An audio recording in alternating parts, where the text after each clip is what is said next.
बहुत बहुत स्वागत आप सबका हमारे इस पॉडकास्ट शो में और आप देख रहे हैं द मुस्कान शो। स्वागत करती हूँ आप सब लोगों का, क्योंकि पहला पॉडकास्ट शो और आज हमारे पहले पॉडकास्ट शो में हमारे जो चीफ गेस्ट हैं अशोक खुराना जी हैं, जिनकी पॉलिटिकल जर्नी बहुत ही प्यारी रही है। क्योंकि आज के समय की अगर हम बात करें तो जो पॉलिटिकल फील्ड है इसमें चंद गिने चुने लोग आते हैं, क्योंकि वो लोग पॉलिटिकल को किसी और विषय में लेकर जाते हैं। लेकिन इस बीच कितना स्ट्रगल, कितनी मेहनत जो हुई है वो एक वही बंदा जानता है जिसने पॉलिटिकल की लाइन में अपने 30 से 35 साल निकाले हैं। तो लाइव हमारे साथ अशोक खुराना जी, हम इनसे जानने की कोशिश करेंगे। सर, सबसे पहले आपका स्वागत है हमारे शो में। सर, जैसा कि मैंने पहले कहा कि कुछ ऐसे लोग हैं जो पॉलिटिकल की लाइन में आने से घबराते हैं, क्योंकि उनके सामने पॉलिटिकल को लेकर एक ऐसी छवि बन चुकी है कि वहाँ पर कुछ ऐसे लोग रहते हैं जिन्होंने सिस्टम खराब किया है, लूट के खाते हैं। तो आपने 30-35 साल दिए हैं पॉलिटिकल की लाइन में, आप भी अपनी एक माँ के बेटे हैं। आपके माइंड में ये कैसे आया कि मैं पॉलिटिकल की लाइन में जाऊँ? देखिए, मैं 91 में पॉलिटिकल में आना स्टार्ट हुआ था। पहले हमारे जो कॉलोनी में एक वो बनाई गई थी, क्लब बनाया गया था लड़कों का, बच्चों का, सभी का। तो उन्होंने मुझे उसमें प्रधान बनाया। तो वो उसके बाद धीरे धीरे एक्टिव होते रहे। हमने कई कल्चर प्रोग्राम भी किए, अच्छे प्रोग्राम किए। और कॉलोनियों में जैसे कि होता था कि जागरण भी कराना, इस तरह से जो शुरुआत हुई। फिर लोगों की जो छोटी मोटी जो दिक्कतें होती थी तो वो कोई बोल देते थे, बेटा ये थोड़ा काम है, देखना, ये करना। तो इस तरह से शुरू हुआ। फिर 94 में चुनाव आए नगर निगम के। उस टाइम नगर निगम थे हमारे यहाँ पर। तो नगर निगम के चुनाव आए तो जो हमारे क्लब के सभी हमारे यूथ साथी थे, सभी जो साथी थे, वो बोले कि प्रधान जी आपको चुनाव लड़ाना है एमसी का। मैंने कहा भाई मैं नहीं लड़ पाऊंगा, अभी तो मैं इस कॉलोनी में किराए के मकान में रहता हूँ। मेरा उस समय अपना घर था, क्योंकि मैं पहले बेसिकल रामनगर में रहने वाला था और रामनगर से मैं बैंक कॉलोनी में शिफ्ट हुआ था, तो किराए के मकान पे रहता था। वो बोले नहीं प्रधान जी लड़ना है, बस चुनाव एमसी का लड़ना है। तो मैं फिर वो 94 में चुनाव लड़ा एमसी का। स्टार्टिंग आपकी एमसी के चुनाव से हुई? हाँ जी। तो एमसी का चुनाव लड़े तो मेरे मतलब उस टाइम मेरे साथ बड़े मतलब और भी दिग्गज नेता थे, वो खड़े थे, मतलब आदरणीय थे, सारे आदरणीय थे हमारे। मैं चुनाव जीत गया। स्टार्टिंग से आप कांग्रेस के साथ ही थे? हाँ, सपोर्ट मैंने कांग्रेस के मिली शुरू से। कांग्रेस मेरे मतलब पिताजी माताजी वो कांग्रेस माइंडेड के थे, वो कोई पॉलिटिशियन नहीं थे। आज के टाइम में देखने को मिलता है कि जिस पार्टी का पल्ला भारी देखने को मिलता है वही पार्टी ज्वाइन कर लेते हैं ना। तभी जयप्रकाश गुप्ता जी एमएलए हुआ करते थे और भजन लाल जी मुख्यमंत्री थे, कांग्रेस की सरकार थी। तो उस समय मैं कांग्रेस की सपोर्ट से ही और जयप्रकाश गुप्ता की सपोर्ट से ही मतलब चुनाव लड़ा था। स्कूलिंग कहाँ से हुई है आपकी? स्टार्टिंग से स्कूलिंग कहाँ से हुई आप? स्कूलिंग में एसडी स्कूल में पढ़ा हूँ। एसडी जो हाई स्कूल है यहाँ पर, SD higher secondary school railway road पर, यहाँ पर मैंने मतलब 10वीं तक पढ़ा हूँ। उसके बाद फिर मैं 1 साल खालसा कॉलेज में पढ़ा हूँ। बेसिकली आप कहाँ से हैं? बेसिकली मेरा जन्म करनाल से हुआ है, मैं करनाल में ही तो आपके जैसे स्टार्टिंग से लोगों को, स्टूडेंट को ये होता है कि हम सरकारी नौकरी करेंगे, गवर्नमेंट जॉब करेंगे, तो आप गवर्नमेंट जॉब की तरफ क्यों नहीं गए? देखिए, उस गवर्नमेंट जॉब की तरफ मैं एक तो ज़्यादा नहीं पढ़ पाया था। मैं मैट्रिक पास हूँ, प्रेप में मैंने एडमिशन, लेकिन मैं किसी कारणवश वो प्रेप के पेपर नहीं दे पाया था। घर में थोड़ा काम की जिम्मेवारियाँ थी मेरे ऊपर, तो थोड़ा साधारण परिवार से। फिर भी बहुत बड़ी बात है कि एक पार्टी में 30 से 35 साल हो गए आपको, काफ़ी सेवा की आपने लोगों की। हाँ, नहीं वो शुरू से मैं बिल्कुल सेवा भाव से ही जुड़ा हूँ, सेवा भाव से ही रहा हूँ। और कोई भी आज तक किसी प्रकार का कोई अपने ऊपर कोई वो नहीं है लक्षण। जब मैं एमसी भी था तब निगम में क्या हुआ करते थे कि फंड नहीं हुआ करते थे, पैसा नहीं हुआ करते थे। जो छोटे मोटे काम होते थे बिजली की, तब वो ट्यूब राड वगैरह लगा करती थी जो ख़राब होती थी, कमेटी के पास ना भी थी। तो कई बार ऐसा हुआ कि मैंने अपनी तरफ से भी वो लगवाए थे और काफ़ी एफर्ट्स करके, जैसे सड़क का बनवाई तो थोड़ा काम किया, तो कोई भी इस तरह का वो नहीं था। बस मैं एक बारी रहा हूँ एमसी, उसके बाद लगातार आज तक अपनी पार्टी के साथ जुड़ा रहा। पार्टी के लिए मैंने बहुत काम किए, कहीं भी रैली हुई, कहीं भी प्रोग्राम हुए, कई आंदोलन हुए, कई धरने हुए, तो मैंने बढ़ चढ़ कर उसमें भाग लिया और अपने सभी जितनी मेरी ड्यूटी दी गई, जिम्मेवारी दी गई, मैंने वो पूरे उसको निभाई। जितने आदमी साथी साथ लाने के लिए कहा था, मैं सभी उतने लेके गया और बड़ी निष्ठा से आज तक मैंने काम किया है, पूरी ईमानदारी से काम किया है और आज तक कांग्रेस के उसमें ही रहा हूँ। और कभी भी मेरे उस पर मतलब अपनी ईमानदारी पे कोई भी शक नहीं कर सकता इस बात में। इस टाइम में जैसे आप स्ट्रगल वाले टाइम से गुजर रहे थे, तो किन लोगों का आपको ज़्यादा सपोर्ट था? फैमिली थी, दोस्त थे, या कोई ऐसा पर्सन जिसका ज़्यादा सपोर्ट था आपको? देखिए कि मेरे साथी थे, मेरे दोस्त थे, उनका बड़ा सपोर्ट रहा। मेरे घर की जो मेरी फैमिली है, मेरी मिसेज है, अब मेरा बेटा भी पूरा सब काम को संभालता है, देखता है, उसकी भी बहुत सपोर्ट है, दोस्तों की भी सपोर्ट रही।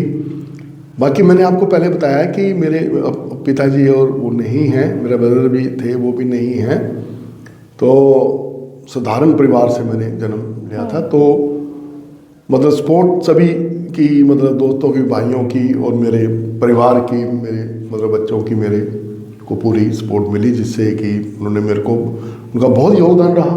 क्योंकि आप जानते हैं कि जो भी पॉलिटिशियन आदमी होता है, उसके पास लोगों का घर में आना जाना होता है, काफ़ी लोगों का, वाइफ का सबसे बड़ा रोल रहता है। हाँ जी, संभालना, अंडरस्टैंडिंग बहुत बड़ी बात है। जी।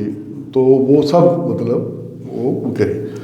तो जब मैं एमसी था तब भी मेरी मिसेज, बच्चे तो मेरे सब बहुत छोटे थे, तो मेरी मिसेज ने तब भी बहुत हेल्प की, तो वो मतलब साथ में। कभी आपको लगा कि मैं पॉलिटिक्स की लाइन को साइड में छोड़कर बिजनेस की तरफ चला जाऊं, बिजनेस कर लूं? नहीं, बिजनेस भी मैं करता हूँ, ये नहीं कि मैं बिजनेस करता हूँ, मैं ट्रांसपोर्टर हूँ, शुरू से आज तक बिजनेस ही क्या, क्योंकि मेरे पास कोई वो तो थी नहीं कोई, मतलब मेरी अपने पेरेंट्स की कोई ज़्यादा मतलब इस तरह से, तो जो कुछ बनाया है आपने खुद की मेहनत से, अपने उससे मतलब मेहनत करके और पूरी ईमानदारी से मेहनत करके वो किया है। तो काम भी किया है, राजनीति भी की है, और बिना मतलब काम के तो देखो राजनीति भी नहीं चलती, उसमें भी बहुत समय भी लगता है, बहुत कई जगह खर्च भी करने पड़ते हैं, पैसे लगते हैं आने में जाने में और तरह में। अपना कभी ये नहीं रहा कि किसी से राजनीति के तौर पे किसी से राजनीति में रहकर कोई पैसा मतलब गलत तरीके से कमाया हो, आज तक कोई लक्ष्य नहीं है, कोई भी इस बात को नहीं कह सकता। अभी आने वाले टाइम में मेयर के चुनाव आने वाले हैं, क्या आपका भी चेहरा देखने को मिलेगा उसमें? देखिए, उसके अंदर ऐसा है कि मैंने शुरू काफ़ी दिन से ये कहा था कि मैं मेयर का चुनाव लड़ूंगा, और मेयर के चुनाव की तैयारी में पार्टी अगर मुझे टिकट देगी तो मैं चुनाव जरूर लड़ूंगा। अगर पार्टी किसी को भी देगी तो पार्टी का निर्णय होगा वो किसको देते हैं। तो क्या लगता है कि जैसे करनाल की बात करूं, सीएम सिटी की बात करूं, मेन करनाल से हैं आप, थोड़ा पॉलिटिकल मुद्दे पे थोड़ा बहुत आते हैं कि जिस तरह से हरियाणा के अंदर बीजेपी की सरकार है, अगर आपको पार्टी मौका देती है, टिकट देती है मेयर के चुनाव लड़ने के लिए, तो क्या लगता है कि वहाँ से जो लोगों के लिए जो निकाल के लाना होगा, लोगों की जो डिमांड है जो पूरी करनी होगी, क्या वो आप कर पाएंगे?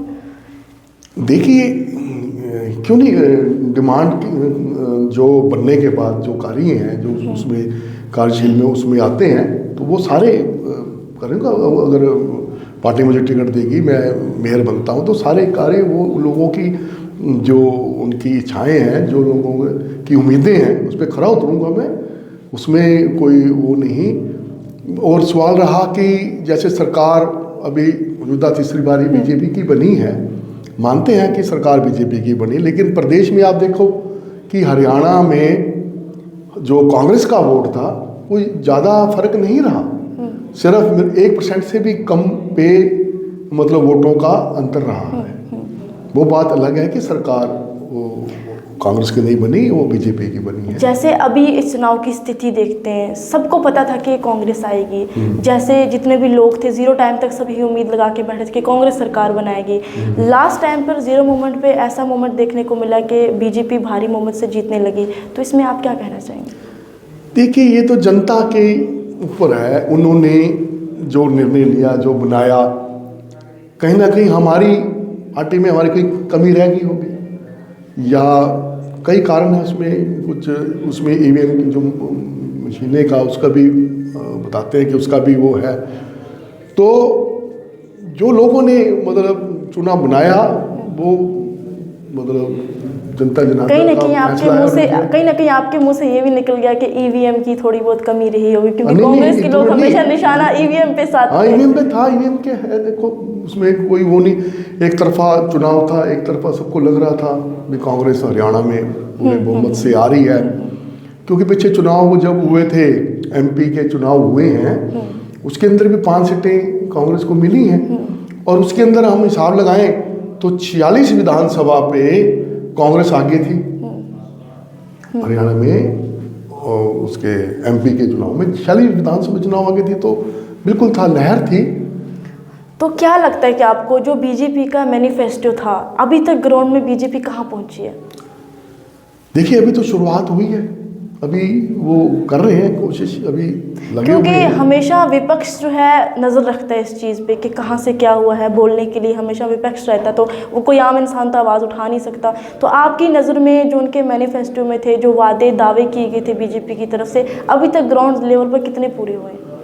देखिए अभी उन्होंने जो किए थे उसमें वो उन्होंने कुछ ऐसी बात नहीं की है, बाकी अभी समय पड़ा है, देखते हैं भी वो पूरे करें। हम तो यही चाहेंगे कि वो जो काम है वो काम होने चाहिए, जनता को लाभ मिलना चाहिए। क्योंकि तीसरी बारी सरकार बनी है और करनाल से हमारे मतलब 2 बारी मनोहर लाल जी भी मुख्यमंत्री का वो चुनाव जीते हैं, एक बारी शानी साहब भी मुख्यमंत्री का चुनाव जीते हैं। तो करनाल के लिए भी स्पेशल मतलब होना चाहिए। मैं तो यही कहूँगा जितना वो करेंगे वो करना ही चाहिए, अच्छी बात है। कहीं ना कहीं उम्मीद जो है वो लगा के बैठे। हाँ, चाहे कोई भी हो। लोगों ने देखो बनाया है तो बड़ी उम्मीद से बनाया है, तो जो भी अच्छा काम करेगा बहुत अच्छी बात है। तो क्या लगता है कि अगर कांग्रेस हरियाणा के अंदर सरकार बना पाती तो कांग्रेस क्या कुछ नया करती, जैसे बीजेपी नहीं कर पा रही है? कुछ ऐसा लग रहा है आपको कुछ बीजेपी की तरफ से छूट रहा है? जैसे मैनिफेस्टो तो देख लिए हमने, अभी दिल्ली में इलेक्शन चल रहे हैं, जो मैनिफेस्टो कांग्रेस की तरफ से निकले, बाकी पार्टियों की तरफ से निकले, बीजेपी भी उसी पे कर रही है, वो पूरा करके दिखा रही है। जैसे सिलेंडर की बात की, 500 में देंगे, तो पहले नहीं मिल रहा था, जैसे मैनिफेस्टो सामने आया तो कांग्रेस ने या बीजेपी की तरफ से पहल उनकी तरफ से होगी कि नहीं हम ये पूरा करेंगे। तो नया क्या लग रहा है कि जो छूट रहा है इस बीच में? शिक्षा होगी, बाकी चीज़ें होगी, डेवलप हो गया, उसके बिना क्या छूट रहा है? अभी तो बहुत कुछ होना बाकी है, अभी तो बहुत मतलब वो है। हम शिक्षा की भी बात करें, हम भी हेल्थ की बात करें, अब जैसे हॉस्पिटल है, आप हॉस्पिटल की बात करते हैं उसमें डॉक्टरों की बहुत कमी है। हम शिक्षा की बात करते हैं उसमें टीचरों की कमी है। देखो यहाँ उसके अंदर कई ऐसे हमारे स्कूल की बिल्डिंगें हैं जो जर्जर हुई हैं, जहाँ पर पूरे बच्चों को बैठने के लिए मतलब प्रॉपर डेस्क नहीं मिल रही, नीचे चार्ट नहीं मिलते। कहीं ना कहीं ये है ना कि बीजेपी बिल्डिंग और स्ट्रक्चर बनाने में लगी हुई है, बेस क्या है उस चीज़ पे नहीं देखती। जैसे स्कूल की बात की आपने, बिल्डिंग तो बना दी, हॉस्पिटल की बात की, बिल्डिंग तो बना दी, लेकिन अंदर स्टाफ है क्या, लोगों को फैसिलिटी मिल रही है, वो चीज़ आप लोग देखो। वो है जैसे करनाल में कल्पना चावला मेडिकल ये कॉलेज बना है, ये बहुत अच्छे मतलब बनी। करनाल को बड़ी उम्मीद थी कि इसके बनने से करनाल में लोगों को बहुत लाभ मिलेगा, एक तो हेल्थ की तरफ से, और सेकंड ये था इसके आने से रोजगार और बढ़ेगा।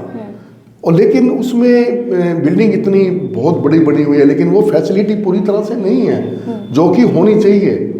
अब जो भी पेशेंट जाते हैं वो उनको थोड़ा सा ज़्यादा अगर वो बीमार हैं या कुछ है तो उनको रेफ़र कर देते हैं, भाई आप चंडीगढ़ या कहीं प्राइवेट या कहीं भी ले जाएं। तो मैं चाहता हूँ कि वहाँ डॉक्टरों की जो कमी है वो पूरी हो जाए। चलिए, बहुत बहुत शुक्रिया सर अपना कीमती समय हमें देने के लिए। ये हमारे साथ अशोक खुराना जी थे। थोड़ी बहुत लाइफ के बारे में जाना और थोड़ी बहुत पॉलिटिकल जर्नी भी, और थोड़ी बहुत पॉलिटिकल के हिसाब से क्वेश्चनिंग हो गए, क्योंकि जानना बहुत ज़रूरी था। जो इस समय हमने जो चुनाव देखे, विधानसभा चुनाव देखे, जिस तरह से कांग्रेस और बीजेपी की आमने सामने की टक्कर हरियाणा के अंदर देखने को मिली। मैंने पहले ही बताया था कि जो ग्राउंड में जो बंदा होता है, जो फील्ड में होता है, वही जानता है कि उस टाइम की स्थिति किया है और उन पे क्या बीती है। और भी क्वेश्चन हम इनसे आगे आने वाले समय में कंटिन्यू हमारे पॉडकास्ट के साथ जुड़ते रहेंगे। लोगों की जितनी बातें हैं वो भी इनसे जानने की कोशिश करेंगे। और आप लोगों को क्या लगा हमारा पॉडकास्ट सुन के, और क्या कुछ कमी रह गई या फिर कुछ और पूछना था, तो अपने सवाल अपने कमेंट में ज़रूर डाल सकते हैं। और देखते रहिए द मुस्कान शो में आपके साथ मुस्कान चौधरी।